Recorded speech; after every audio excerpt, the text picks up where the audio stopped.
Το βιβλίο αποφάσισα να το ονομάσω «Κι αν το παιδί σας είναι ο επόμενος Bill Gates», γιατί ο Bill Gates είναι ένα παράδειγμα ενός πολύ ταλαντούχου ανθρώπου, ο οποίος σε πολύ νεαρή ηλικία έδειξε εκπληκτικές δυνατότητες στους υπολογιστές, κρατώντας όμως ταυτόχρονα την επιθυμία του για παιχνίδι. Ήταν μανιώδης παίχτης του Risk και της Monopoly και επίσης και την επιθυμία του για διάβασμα.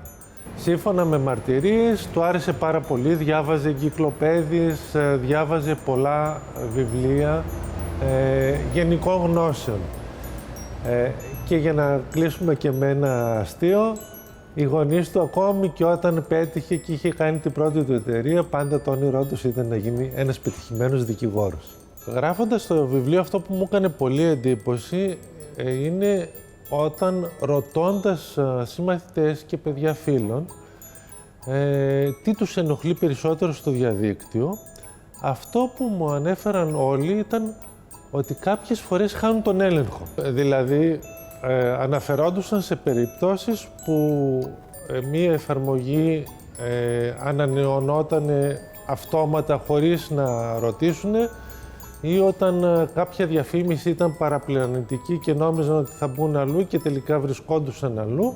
Αυτό ανησυχεί περισσότερο τα παιδιά, ότι κάποιες φορές χάνεται ο έλεγχος και γίνονται πράγματα χωρίς τη δική τους θέληση.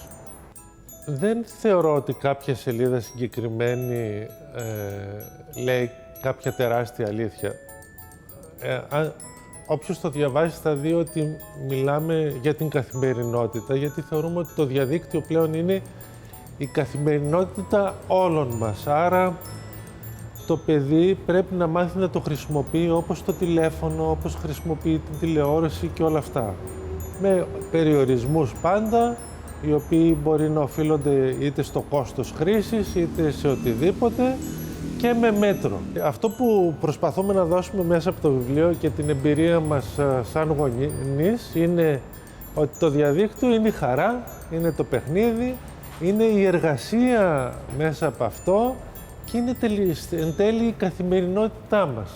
Εμένα αυτό που μου έκανε τεράστια εντύπωση με τα παιδιά είναι ότι ο μεγάλος μου γιος, όταν ήταν έκτη δημοτικού, ξαφνικά άρχισε να μου λέει «Άκουσα αυτή την είδηση, διάβασα αυτή την είδηση στο Google», γιατί μπαίνοντας μέσα στο τάμπλετ έβλεπε ειδήσεις.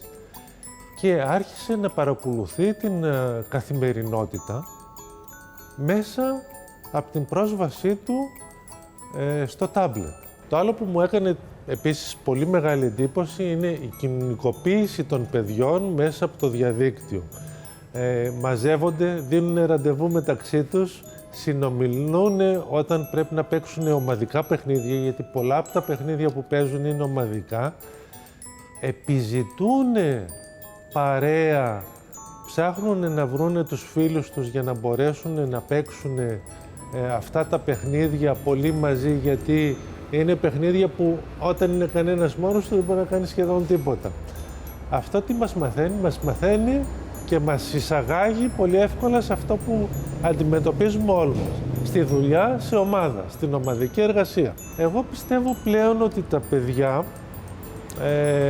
εξαρτούν την ενοικίωσή τους, δηλαδή θεωρούν ότι έχουν οριμάσει και έχουν ενηλικιωθεί βάσει της εμπιστοσύνης που τους δείχνουν οι γονείς και το πότε θα αποκτήσουν τάμπλετ και ύστερα κινητό τηλέφωνο.